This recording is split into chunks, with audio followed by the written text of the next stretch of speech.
Hi Dee, welcome. Hi. Thank you.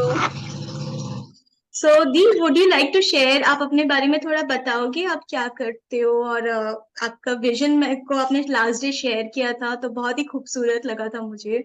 तो उसके बारे में थोड़ा बताओ ना। मेरा नाम प्रीति अग्रवाल है और मैं एक फाइनेंस एडवाइजर हूँ। मैं एक्चुअल में लोगों के फाइनेंस को सेट करती हूँ कि उनको कहाँ क्या इन्वेस्ट करना चाहिए, उनका फंड कैसा है, उस फंड पे उनको कैसे है ना उनको एक्टिव फंड को पैसिव में और पैसिव को कैसे ग्रोथ किया जाता है, मैं वो लोगों को समझाती हूँ। लोगों को वही बताती हूँ कि उनको कैसे अपने फंड को यूटिलाइज करना चाहिए, जिसकी अवेयरनेस लोगों में बहुत कम है, खास करके फीमेल्स में। फीमेल्स को पता ही नहीं होता है कि उनको अपने पैसे को कैसे ग्रो करना है, और वो ज्यादातर है ना अपने हस्बैंड पे, अपने बच्चों पे डिपेंडेंट होती है।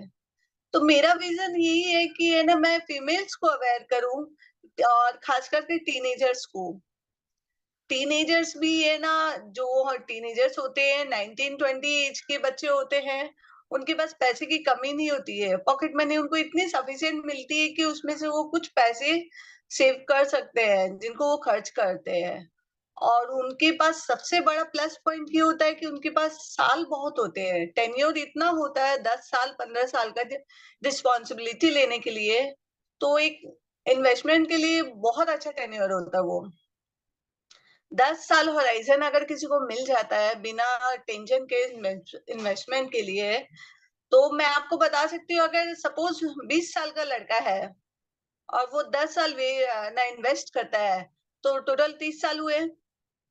30 साल में वो जितना सेविंग करता है, उसके बाद वो अगर इन्वेस्ट ना करे, 30 साल इन्वेस्ट किया उसके बाद वो इन्वेस्टमेंट ना करे और जो ड्रॉप कर दे, और लेकिन उस फंड को सेव इन्वेस्ट करके रखे, तो उसको रिटायरमेंट के लिए पैसे जमा करने की जरूरत ही नहीं पड़ेगी। मोर देन इनफ रिटायरमेंट उसका जमा हो जाएगा। जब वो खुद रिटायर्ड होगा, तब है ना उसको वो रिटायरमेंट फंड की रिक्वायरमेंट ही नहीं होगी, क्योंकि उसने उस समय जमा कर चुका है, और उसकी ग्रोथ भी अच्छी खासी हो जाएगी, जिसकी अवेयरनेस लोगों में नहीं है, बिल्कुल भी नहीं है। और मेरा मोटिव ये रहता है कि मैं लोगों को ये अवेयर करूं। तो लोगों को अगर ये अवेयरनेस जानना है लाइक जैसे मैं अवेयर नहीं हूँ ये सब चीजों के लिए। तो मुझे अगर जानना है तो मैं कैसे आपसे कांटेक्ट करूँ और आप कैसे मुझे सिखाओगे क्या सिखाओगे। मैं सबसे पहले तो आपको ये बताऊंगी कि फाइनेंस लिटरेसी क्या होती है, अपने फंड को कैसे यूज करना चाहिए, कैसे उसको मैनेज करना चाहिए, और फिर कैसे इन्वेस्ट करना है और कहाँ कहाँ इन्वेस्ट करना है। जैसे देखिए, लोगों की नीड होती है, जब लोगों को भूख लगती है तो वो दाल चावल रोटी सब्जी ही उनकी नीड होती है। बाकी स्टफ तो वो घूमते फिरते खाते रहते हैं, लेकिन वो डे टू डे 30 डेज नहीं खा सकते हैं। वो 23 दिन में 15 दिन खा लेंगे स्टफ, 20 दिन स्टफ खा लेंगे, लेकिन घूम फिर के 10 दिन, चाहे टीनेजर्स ही क्यों ना हो, वो भी 10 दिन घूम फिर के दाल चावल रोटी सब्जी में आते हैं। तो लोगों को पता ही नहीं है कि वही उनके फाइनेंस के भी दाल चावल रोटी सब्जी क्या है, और कौन है, कौन से इन्वेस्टमेंट है। तो वो लोगों को मैं अवेयर कर दूंगी। अगर लोग अपना टाइम मुझे देते हैं, मैं अपना टाइम फिर उनको दूंगी अवेयरनेस के लिए। और वो लिटरेसी होनी बहुत जरूरी है।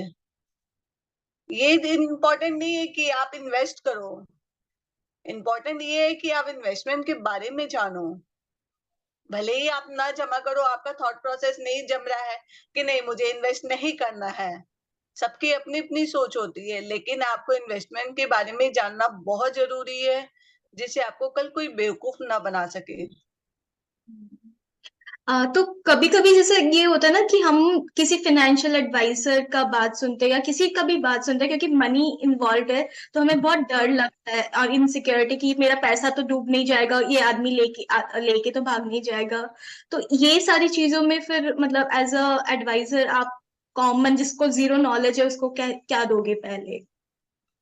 देखिए, एक तो सबसे बड़ी बात है कि आप एडवाइजर को कैश नहीं दे सकते हो। आप एलआईसी ही कैश लेती है, एलआईसी के अलावा कोई भी कैश नहीं लेता है। और इन्वेस्टमेंट प्लान जो भी होते हैं, अभी गवर्नमेंट ने सब कुछ, आईआरडी ने इतना अच्छा रूल कर दिया है कि सपोज आपने म्यूचुअल फंड में इन्वेस्ट किया, मैंने आपसे सारे डॉक्यूमेंट कर दिए, इन्वेस्टमेंट हो गया आपके, है ना, 10 लाख रुपए सपोज इन्वेस्टमेंट है, आज आपको रिडिम्पशन चाहिए।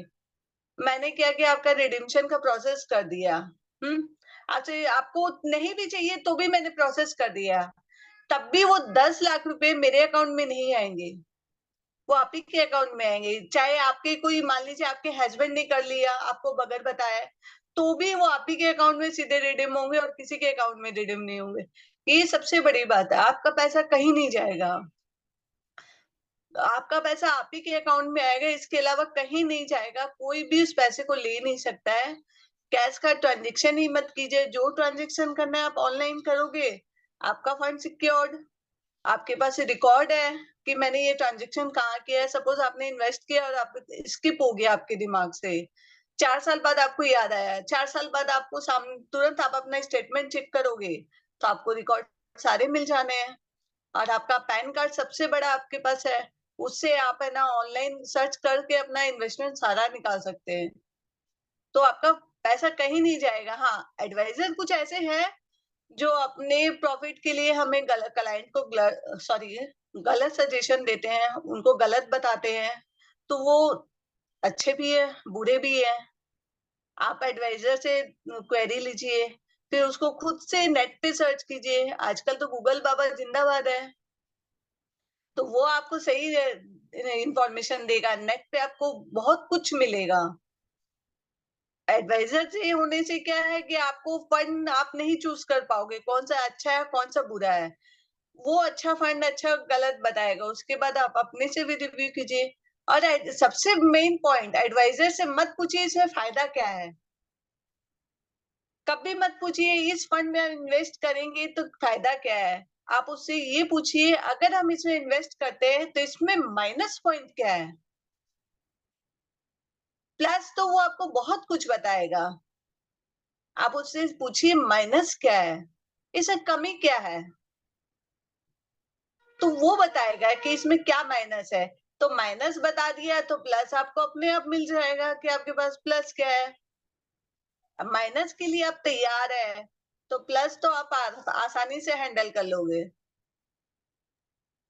सही, बहुत अच्छा टिप है ये कि ये सवाल हम उल्टा कर देते हैं, हम लालची हो जाते हैं और पूछते प्लस क्या क्या है, बट ये कभी होमवर्क नहीं नहीं पूछना करते। चाहिए। नाइस। आप ये तो पूछो इसमें नुकसान क्या है, अगर मैं इसमें लगाती हूँ तो इसमें मेरा क्या क्या नुकसान हो सकता है, मैं इसमें किस बात के लिए तैयार रह सकती हूँ। तो अगर क्या है, जब लॉस के लिए हम तैयार है तो प्रॉफिट तो हमें जितनी भी मिलेगी वो डबल ही लगेगी। राइट। तो एक सवाल जैसे मैं आपको सुन के मेरे दिमाग में आ रहा है, जैसे आपने एक चीज बताया रोटी सब्जी वो सब जरूरत होती है, वो बेसिक चीज है, और दूसरा बताया कि अपना होमवर्क करो। मुझे जो लगता है होमवर्क करने के लिए भी पहले एबीसीडी आनी चाहिए, तभी हम होमवर्क कर पाते हैं।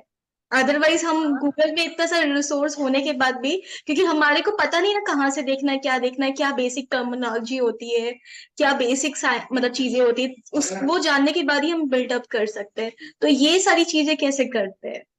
अगर आप फाइनल अपने एडवाइजर से ये पूछ लोगे ना कि इसमें माइनस क्या है, तो आधे से ज्यादा होमवर्क आपका वहीं पे हो गया है। आपको एडवाइजर ने बताया क्या नहीं मिलेगा, फिर आप उस फंड को जाके नेट पे सर्च करो, गूगल में देखो, तो वो उस फंड के बारे में गूगल दिखा देगा आपको, आपको क्या मिलेगा। गूगल आपको दिखाएगा कि ये फंड क्या है किसमें जाता है।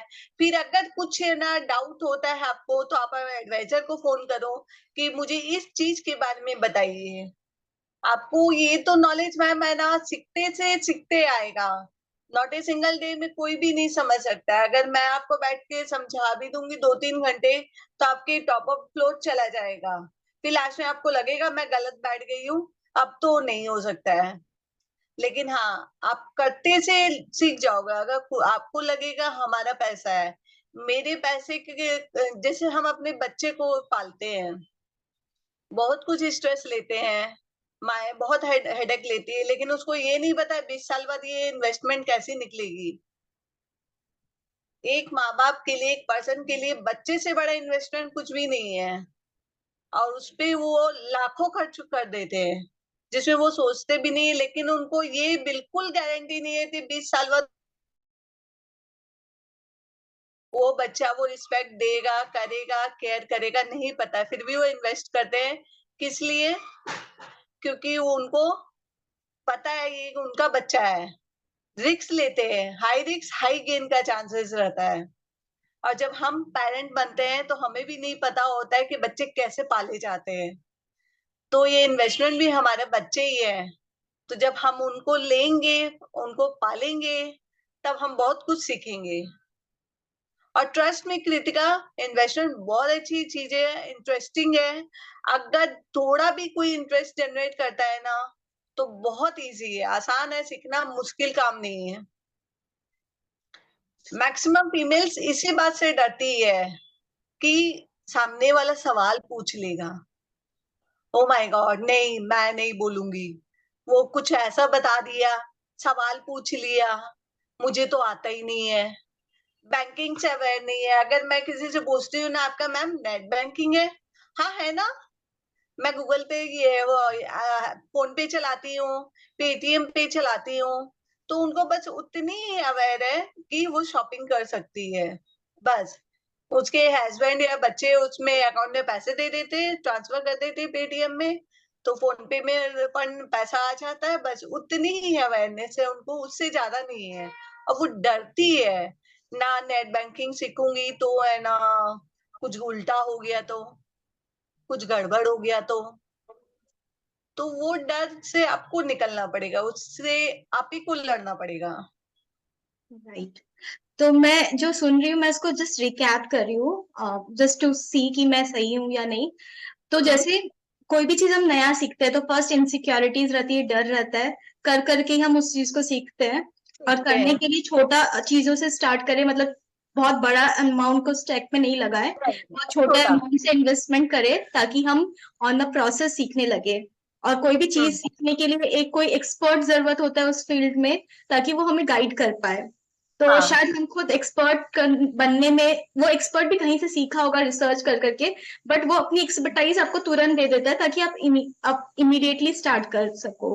तो एक एडवाइजर अगर किसी के पास होता है तो वो उसको एज मिलेगा कि हाँ वो आपको हर स्टेप में शायद थोड़ा गाइड कर दे और आपको गाइडेंस मिल जाएगी। तो हाँ, इसके लेकिन adviser, let me one second, market में बहुत ऐसे बहुत सारे एडवाइजर है जो आपका फायदा नहीं, वो अपना फायदा देखते हैं। तो हम्म। आपको ये भी देखना है कि जो एडवाइजर है वो आपको कितना समझ रहा है, आपको कैसा है, उसकी मार्केट में उसकी रिव्यू कैसी है, उसकी रेपुटेशन कैसी है, वो भी आपको भी, ये चीज आपको देखना है। तो फर्स्ट होमवर्क करना है जिस किसी के फाइनेंशियल एडवाइजर के जाने के पहले उसके बारे में थोड़ा रिसर्च की। हाँ, उसके बारे में। और अगर उसके बारे में आपको होमवर्क भी नहीं करना है, उससे हेल्प भी लेनी है, तो आप जितने ज्यादा सवाल पूछ सकते हो उतने ही ज्यादा सवाल वो पूछो। और अगर वो आपको सब कुछ गुडी गुडी बता रहे हैं ना, तो समझ जाओ वो एडवाइजर आपके लिए सही नहीं है।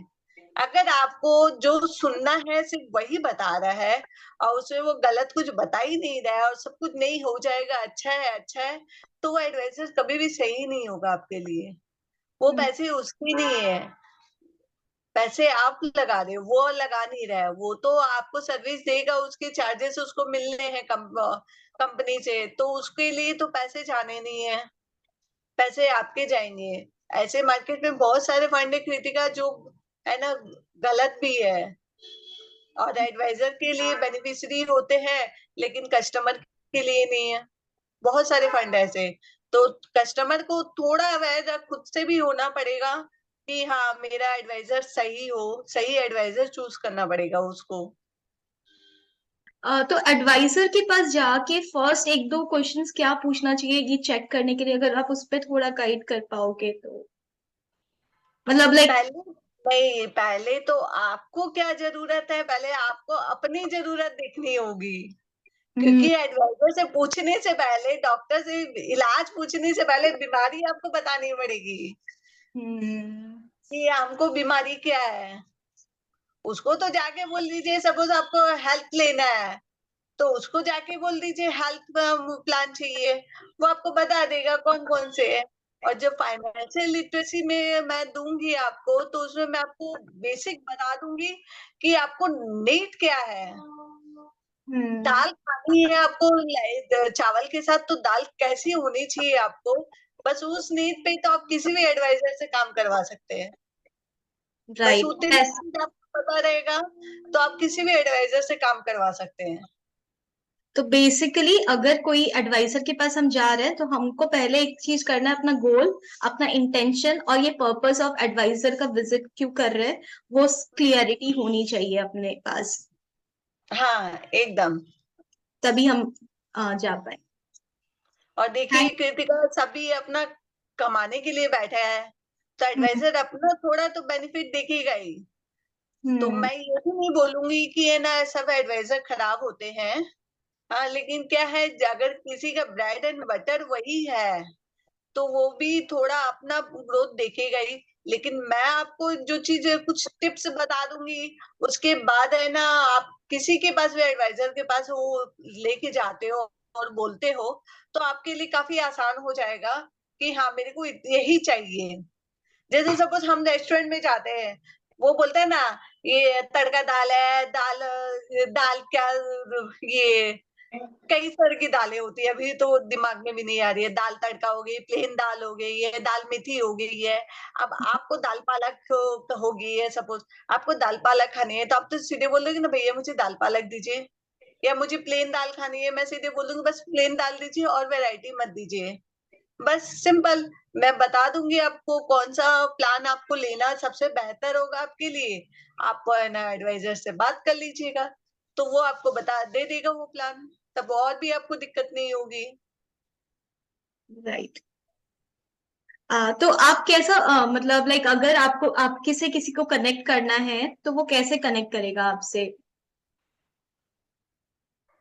लाइक आपसे आपको कोई फाइनेंशियल एडवाइजर अपना बनाना चाहेगा, आपसे फाइनेंशियल लिटरेसी के बारे में सीखना चाहेगा, तो वो आपको कैसे कांटेक्ट कर सकता है या क्या तरीका है आपके साथ रीच आउट करने आप का? वो मुझे कॉल पे भी कर सकते हैं, मेल पे भी कर सकते हैं, फेसबुक में भी कर सकते हैं, तो टेलीग्राम इस पे भी नाम कर से सकते सर्च करना पड़ेगा, प्रीति अग्रवाल करके? हैं। हाँ, फेसबुक पे द फिनोक्रेट्स के नाम से भी है, द फिनोक्रेट्स से भी सर्च कर सकते हैं। प्रीति सराया अग्रवाल है। फेसबुक पे तो प्रीति अग्रवाल नहीं है, प्रीति सराया अग्रवाल है। और फिनोक्रेट्स पे द फिनोक्रेट्स से भी सर्च कर सकते हैं। ओके। तो मैं ये जो ऑडियंस देख रही है उनके लिए डिस्क्रिप्शन में ये डिटेल्स डाल दूंगी, तो वो लोग आपको फिर उस हिसाब से ये सारी डिटेल्स के हिसाब से कांटेक्ट कर सकते हैं। हाँ डेफिनेटली। और आप कोई ग्रुप क्लासेस वगैरह भी लेते हैं क्या लिटरेसी के लिए, बाकी वुमेन्स वगैरह के? हाँ, आप अरेंज करोगे तो मैं ले लूंगी।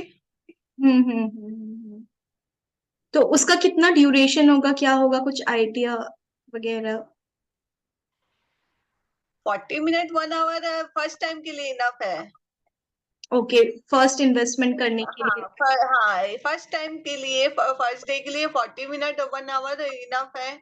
क्योंकि पहले लोगों को थोड़ा बहुत अवेयर जानना चाहिए, फिर उनमें इंटरेस्ट जनरेट होगा, फिर उसके बाद इसमें ज्यादा कुछ नहीं है करने को। तो मैं कई दिन तक आपका सेशन ले सकती हूँ, खाली एग्जांपल दे दे के, लेकिन मेन जो आपको जानना है वो 2-3 सेशन में आई थिंक हो जाएगा आराम से, उससे ज्यादा आपको लगेगा नहीं। ओके, सो थैंक यू, इतना सारा टाइम निकाला और इतनी सारी चीजें शेयर की। मुझे तो बहुत क्यूरियोसिटी हो रही है और जानने की, और इन्वेस्टमेंट अपना फर्स्ट स्टार्ट करने की। तो थैंक नहीं, यू। इन्वेस्टमेंट बहुत जरूरी है। हम्म। Thanks to you also Kritika. मुझे भी वाकई में बहुत अच्छा लगा, मुझे तुम्हारे साथ सेशन करके सच में बहुत अच्छा लगा। Thank you.